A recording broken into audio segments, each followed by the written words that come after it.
বাংলাদেশের জনমনে যেমন প্রশ্ন রয়েছে, জামাত ইসলামের মাঠ পর্যায়ের নেতাকর্মীদের মধ্যেও বেশ খানিকটা এ নিয়ে প্রশ্ন রয়েছে এবং তারা ভাবছে যে বাংলাদেশের বর্তমান প্রেক্ষাপটে জামাত একটা গুরুত্বপূর্ণ ভূমিকা পালন করছে দেশে বিদেশের সমগ্র জায়গায়।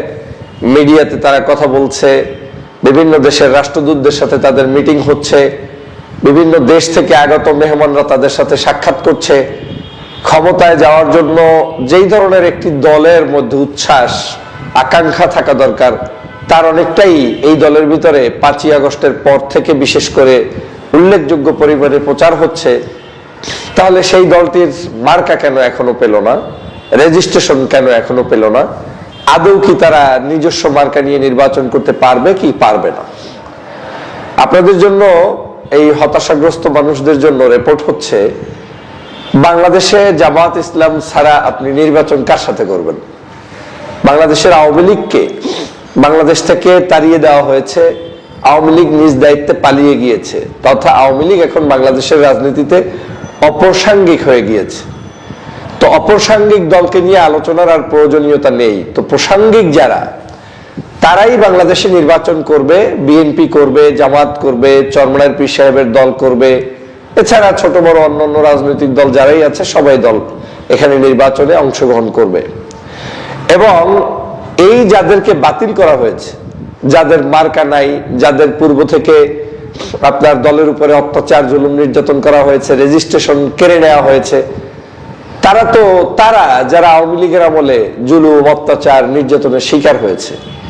এই জামাত ইসলামকে কি আপনি বাংলাদেশের অন্য যে কোনো রাজনৈতিক দলের চাইতে ছোট্ট একটা দল মনে করেন যে এই দলটি মানে তারা নির্বাচন করার যোগ্য কিন্তু এই দলটি নির্বাচনের যোগ্য না?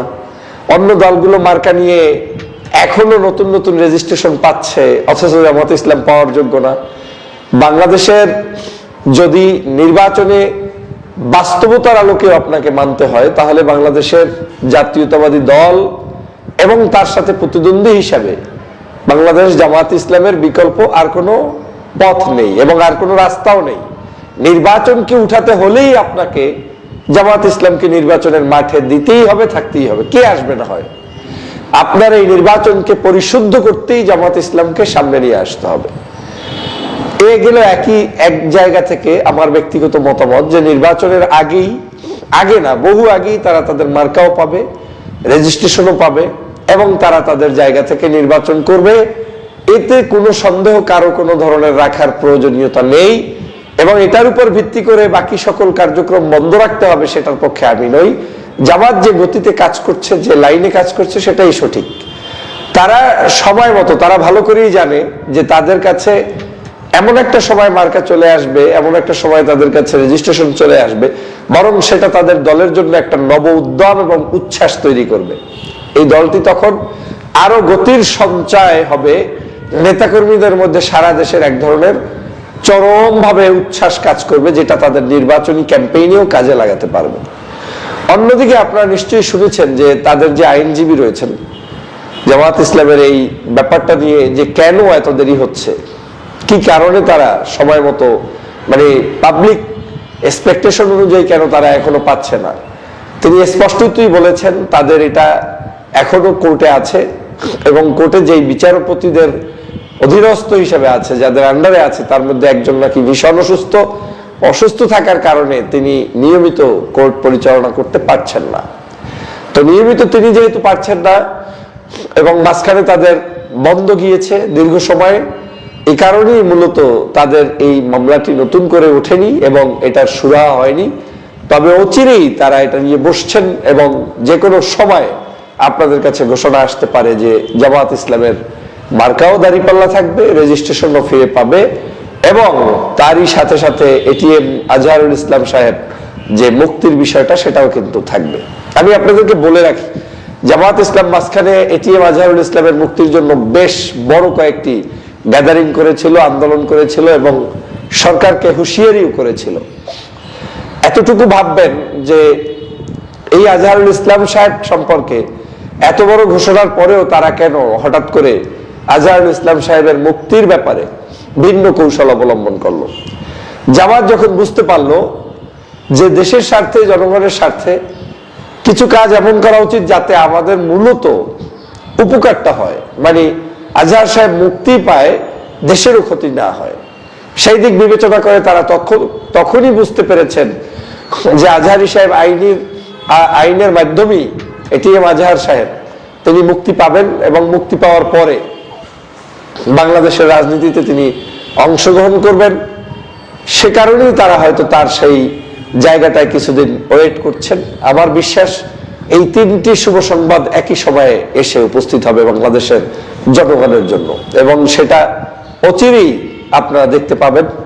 বাংলাদেশে আমি যতটুকু জানি তিনি যদি সুস্থ থাকেন, এমনও হতে পারে তিনি নির্বাচনেও অংশগ্রহণ করার সম্ভাবনা রয়েছে, যে কোনো একটি আসন থেকে তিনি নির্বাচন করতে পারেন বলে শোনা যাচ্ছে।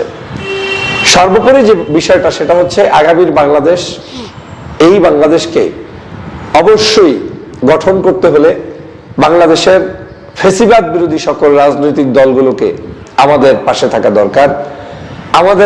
তাদেরকে কাছে নিয়েই একত্রে পথ চলা দরকার, এবং এই ফ্যাসিবাদ বিরোধী রাজনৈতিক দল কেউ আক্রান্ত হোক, কোনোভাবে তারা নিগৃহীত থাকুক সেটা আমরা চাই না, কোনোভাবে তারা নির্বাচন থেকে দূরে থাকুক সেটা আমরা চাই না। বিএনপি নির্বাচনে আসবে, জামাত ইসলাম নির্বাচনে আসবে, বাকি রাজনৈতিক ছোট বড় দলগুলো নির্বাচনে আসবে, এবং সেই নির্বাচনের মধ্য থেকেই একটা বাংলাদেশে সুষ্ঠু সুন্দর ধারার একটা নির্বাচন অনুষ্ঠিত হবে, এবং সেই নির্বাচনের মাধ্যমে আমরা বাংলাদেশে একটি সঠিক মাত্রায় বাংলাদেশকে আমরা দেখতে পাবো। এবং সেই বিশ্বাস আমার এখন পর্যন্ত আছে বিধায়ী আমার কাছে মনে হচ্ছে অল্প সময়ের মধ্যেই আপনাদের কাছে শুভ সংবাদটি চলে আসবে।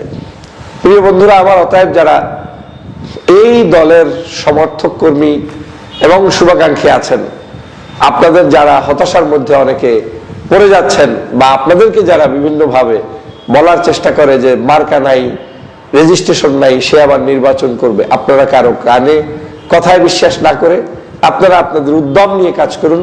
নিশ্চিত থাকুন বাংলাদেশে জামাত ইসলাম ছাড়া নির্বাচন হবে না। এটা আমি একজন রাজনীতিবিদ হিসাবে, একজন কর্মী হিসাবে, রাজনৈতিক কর্মী হিসাবে, এবং আমি একজন সাধারণ এই যে আপনাদের সামনে কথা বলছি নিয়মিত, সেরকম একজন কথা বলা মানুষ হিসেবে আমি বলছি, একটা বারের জন্য আপনার চিন্তা করার দরকার নাই যে জামাত ইসলাম ছাড়া বাংলাদেশে কোনো নির্বাচন হবে হবে না। বাংলাদেশে এই নির্বাচনকে গ্রহণযোগ্য করে তুলতে হলেই জামাত ইসলামকে সহই নির্বাচনে যেতে হবে, এবং সেই নির্বাচনে জামাত ইসলাম তার নিজস্ব মার্কা নিয়ে, রেজিস্ট্রেশন নিয়ে, তাদের নেতা এটিএম আজহার সহ বিভিন্ন নেতাকর্মীদেরকে নিয়েই নির্বাচনে অংশগ্রহণ করবে। অতএব আপনাদেরকে ধৈর্য ধরার বিকল্প কিছু নেই, শুধুমাত্র একটু ধৈর্য, অপেক্ষা, এবং আমার কাছে মনে হচ্ছে আগামী অল্প কয়েকটা দিনের মধ্যে জামাত ইসলাম তার সকল কিছু ফিরে পেয়ে মাঠে ময়দানে সেই আগের মতোই কাজ করার সুযোগ পাবে। এটা আমি ব্যক্তিগত জায়গা থেকে অনুভব করছি। আল্লাহ পাক আপনাদেরকে ধৈর্য ধারণ এবং এই দলের জন্য যারা কাজ করছেন তাদেরকে সেই কাজ করার তৌফিক দিন। দেশ এবং দেশের স্বাধীনতার জন্য আপনাদেরকে আরো ত্যাগী হওয়ার উদাত্ত আহ্বান জানাই। ভালো থাকবেন।